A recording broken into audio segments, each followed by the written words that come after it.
आज के हमारे सेशन की। मैं पहले स्वागत करना चाहूंगी आज के हमारे chief guest doctor Parag Masram ji को, जो कि है member management council doctor Homi Bhabha state university, NSS director and recognised research guide of zoology and biotechnology under doctor Homi Bhabha state university Mumbai. हार्दिक स्वागत करती हूँ सर आज के हमारे सेशन में। आपसे निवेदन करती हूँ कृपया हमें मार्गदर्शन प्रदान करें। Over to you sir. Thank you ma'am. सर्वप्रथम मी धन्यवाद और आभार व्यक्त करतो इच्छितो महाराष्ट्र शासनाचं उच्च व तंत्र शिक्षण विभाग आणि राष्ट्रीय सेवा योजना महाराष्ट्र शासन यांचा हा जो 50 दिवसांचा उपक्रम आपण राबविला आहे योगा बद्दल, आणि त्याच्यात आपण असे वेगवेगळे जे लेक्चर्स ठेवतोय ते आपल्या विद्यार्थी मित्रांसाठी खूप लाभदायी ठरणार आहेत. आजचा जो सेशन आहे तो next generation success and skills याच्यावरती, आणि कुकरेजा सरांचं मला फोन आलं होते त्याच्याबद्दल सरांशी बोललो कुकरेजा साहेबांशी, आणि त्यांनी सांगितलं की हा जो विषय हा आपल्या आजच्या पिढीकरिता खूप आवश्यक आहे, आणि त्यांना आपण योगा आणि ध्यान याच्यासोबत कसं नवीन स्किल्स, हे जे आता आपण स्किल्स बद्दल बोलतोय आणि स्किल्स मध्ये आपण बघतोय की वेगवेगळ्या गोष्टी येतात, डिजिटल लिटरसी असतील किंवा एआय बद्दल असेल, पण बाकीच्या ज्या गोष्टी आहेत जीवन आवश्यक ज्या स्किल्स आपल्या आपल्या विद्यार्थी मित्रांना शिकवायचे, या नवीन पिढीला शिकवायच्या आहेत, त्या आपण या 50 दिवसाच्या उपक्रमात खूप चांगल्या तऱ्हेने आपल्या विद्यार्थी मित्रांना सांगणार आहोत, पोहोचवणार आहोत. तर त्याच्यासाठी मी आरोग्य योगा नॅचरोपॅथी इन्स्टिट्यूट यांचा आभार मानतो. विचारे सर जे एसएसटी कॉलेज उल्हासनगरचे प्रोग्राम ऑफिसर आहेत आणि ठाणे जिल्ह्याचे डिस्ट्रिक्ट कोऑर्डिनेटर एनएसएस पण आहेत, त्यांचाही मी आभार मानतो. मला या आजच्या कार्यक्रमात मुख्य अतिथी म्हणून तुम्ही मला मान दिला त्याबद्दल. आजच्या या जो टॉपिक आहे आपला, जो आजचा जो आपला विषय आहे next generation in success and skills, त्याच्याकरिता आपल्याकडे आज जे आपले मान्यवर वक्ते आहेत डॉक्टर जितेंद्र आर्या, हे आपल्या नवीन पिढीला नक्कीच खूप चांगलं मार्गदर्शन करतील.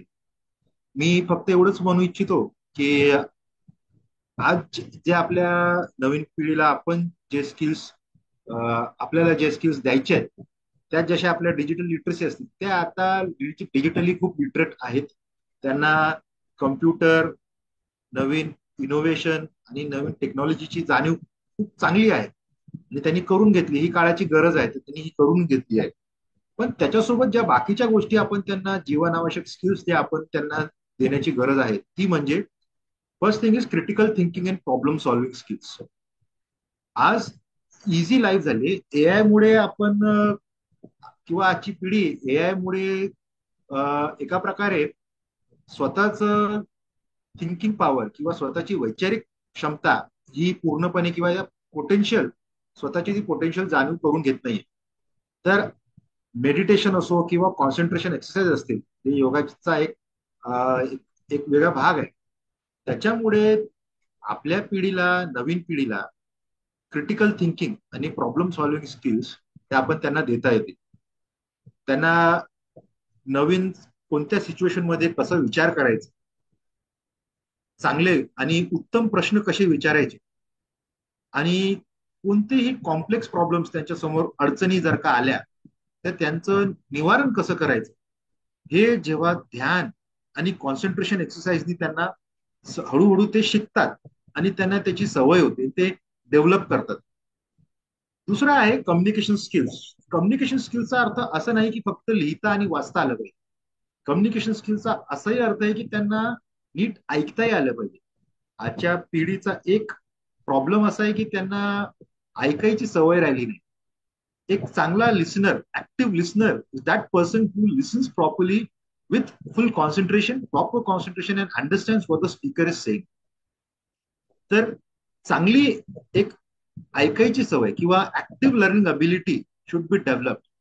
And meditation definitely helps in grasping, increasing the grasping power, the concentration power, and making a person a better active listener.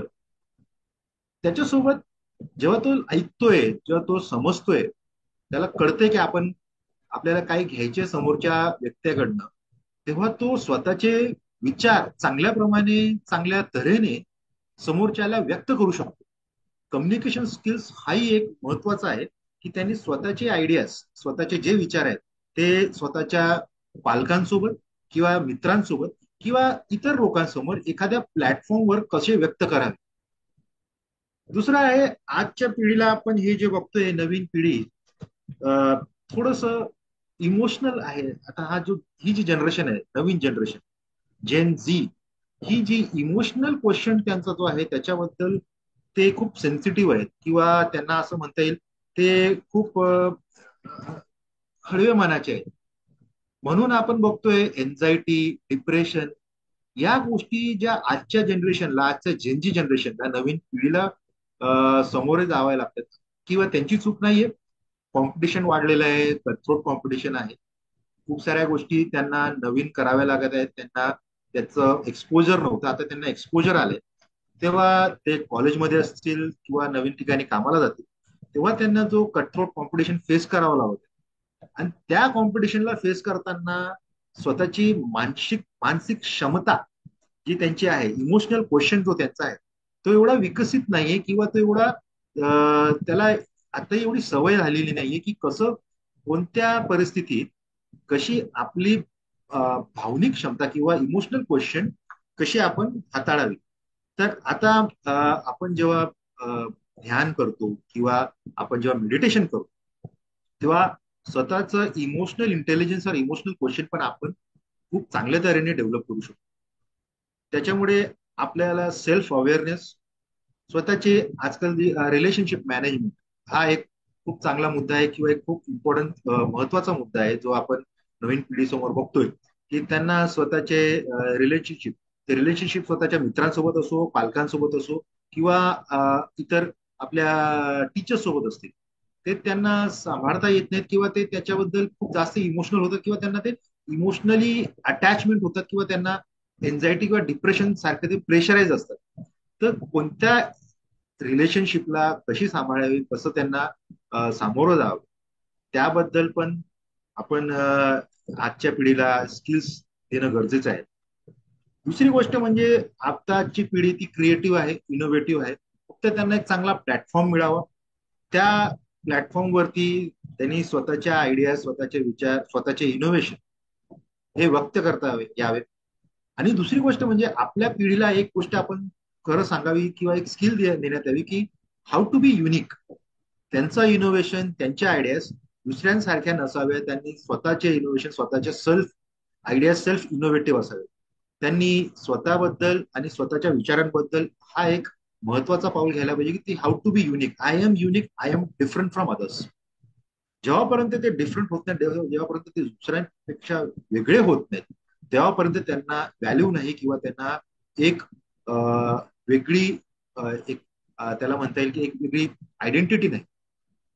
स्वतःच्या आयडिया जेव्हा ते डिझाईन करतात, किंवा त्यांचे नवीन विचार जेव्हा डिझाईन करतात, ते कसे स्वतःला दुसऱ्यांपेक्षा वेगळे करू शकतात, इतरांपेक्षा चांगले करू शकतात, याचा हा विचार किंवा याचा स्किल त्यांना आपण देण्यात यावं. आणि ही सगळ्यात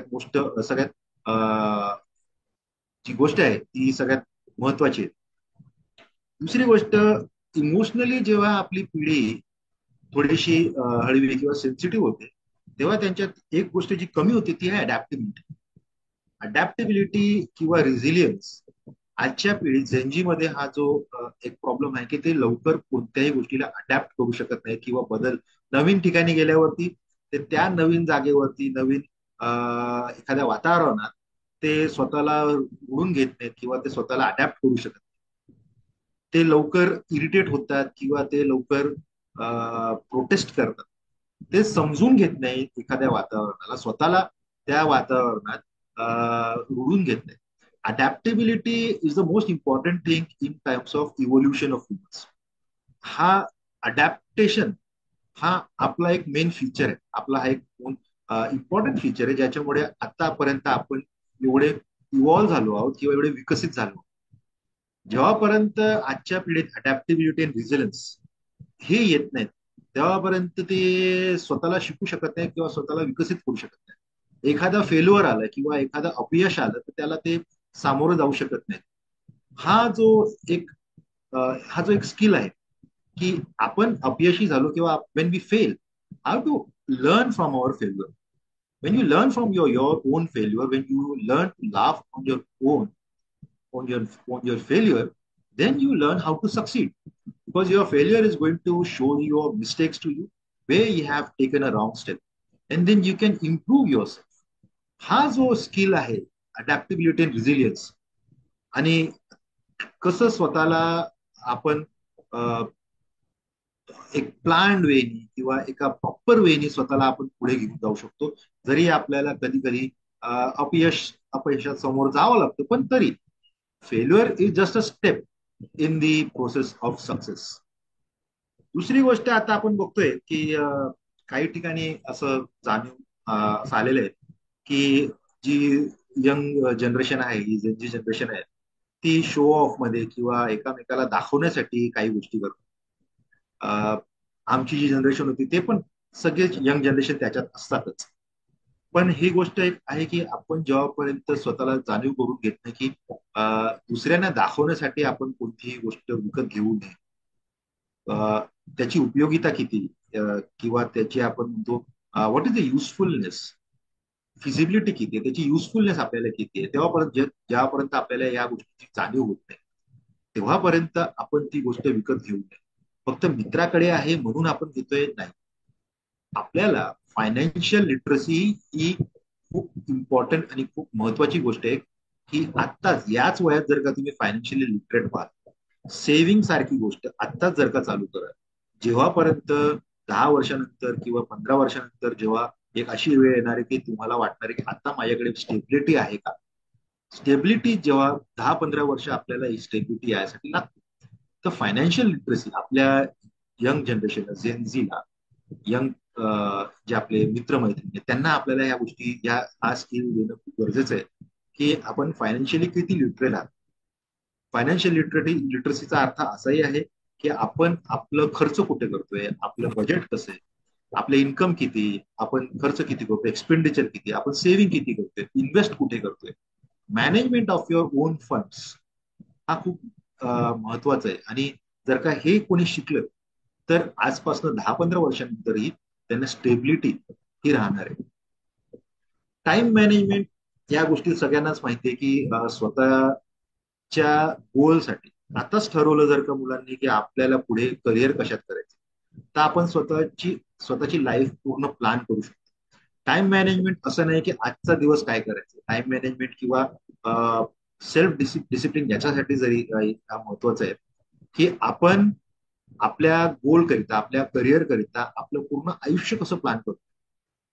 जर का करिअर आपलं ठरलेलं आहे, कोणत्या क्षेत्रात आपल्याला करिअर करायचंय, कोणत्या क्षेत्रात आपल्याला एक एक कोणत्या पदावरती आपल्याला जायचंय, जर का ते ठरलं असेल आपलं, तर आतापासून आपण कोणत्या कोर्सला ऍडमिशन घ्यायचंय, कोणता कोर्स करायचंय, किती वर्षाचा, किती वेळ आपल्याकडे आहे, किती वर्ष आपल्याकडे आहे, ते जर का आपण आतापासून प्लॅनिंग ठेवली, आतापासून जर का आपण प्लॅनिंग ठेवली, तर निश्चितच आपल्याला यश मिळणार.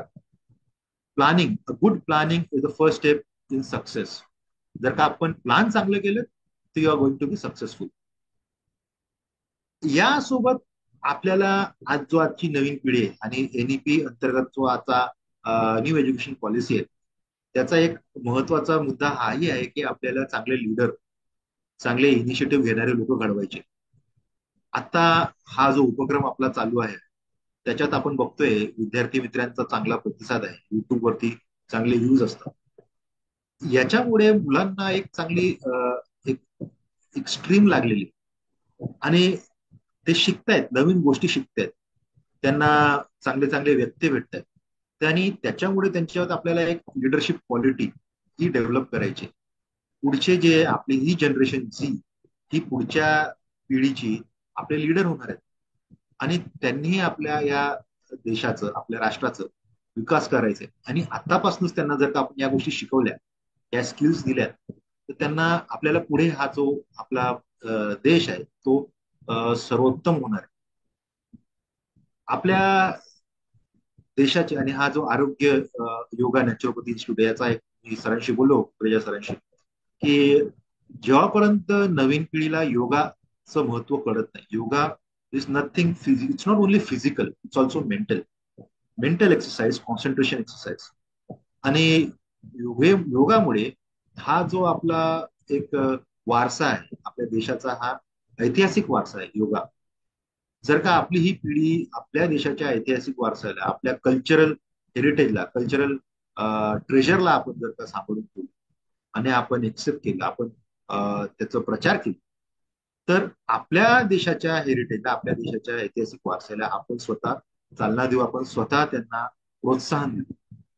तर माझं असं मत आहे की हा जो 50 दिवसांचा उपक्रम राष्ट्रीय सेवा योजना, महाराष्ट्र शासन आणि SST कॉलेजचे विचारे सर आणि मुंबई विद्यापीठाचे सुशील शिंदे सरांनी आणि आरोग्य योगा नॅचरोपॅथीचे विचारे सरांनी, कुकरेजा सरांनी हा जो उपक्रम राबवला आहे, त्याच्याबद्दल मी आपल्याला खूप अभिनंदन करतो आणि आपल्याला शुभेच्छाही देतो. आणि अशी आशा करतो की हा जो उपक्रम आहे हा यंग जनरेशनसाठी, नवीन पिढीसाठी खूपच उपयोगी ठरणार आहे. आणि हे सांगून मी आपले 2 शब्द संपवतो. पुन्हा एकदा मी आभार मानतो आपलं, की मला या आजच्या कार्यक्रमासाठी मुख्य अतिथी म्हणून निमंत्रित केलं. धन्यवाद.